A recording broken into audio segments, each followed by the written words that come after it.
गुलमर्ग की खूबसूरती बरकरार रखने के लिए गुलमर्ग डेवलपमेंट अथॉरिटी ने चीफ एग्जीक्यूटिव ऑफिसर की निगरानी में सफाई और आगाही मुहिम का आगाज कर दिया है। ये मुहिम गुलमर्ग, बवल, कांगदोरी मार्केट्स और दीगर मकामात पर चलाई जा रही है ताकि इलाके को साफ सुथरा रखा जा सके। इस मौके पर chief executive officer Gulmarg development authority, executive officer municipal corporation, additional director tourism SHO और गुलमर्ग समेत दीगर अफसरान मौजूद थे। चीफ एग्जीक्यूटिव ऑफिसर ने मीडिया से बात करते हुए कहा कि सयाहों को बेहतरीन सहूलियात फराहम करना हमारी अवलीन तरजीह है, साथ ही मकामी अफराद के रोजगार का तहफ़्फ़ुज़ भी जरूरी है। उन्होंने मजीद कहा कि तमाम कारोबारी हजरात कानूनी इजाजतनामे हासिल करें और सफाई का खास ख्याल रखें ताकि गुलमर्ग की खूबसूरती और अमन बरकरार रहे।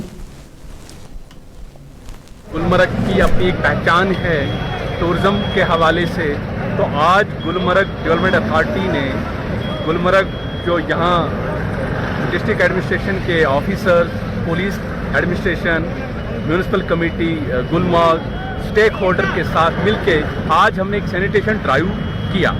सैनिटेशन ड्राइव करने का मकसद सिर्फ ये है कि आप जानते हैं कि गुलमर्ग में राउंड द ईयर हमारे पास टूरिस्ट का आना जाना रहता है, टूरिस्ट का फुटफॉल रहता है। उस टूरिस्ट के फुटफॉल को कैटर करने के लिए हमारे पास जितने भी मुख्तलिफ किस्म के स्टेक होल्डर सर्विस प्रोवाइडर्स यहाँ हैं, उनके साथ मिलके आज हमने एक अवेयरनेस भी की, ड्राइव भी की, वार्न भी किया, ताकि हम सब चाहते हैं कि गुलमर्ग जो है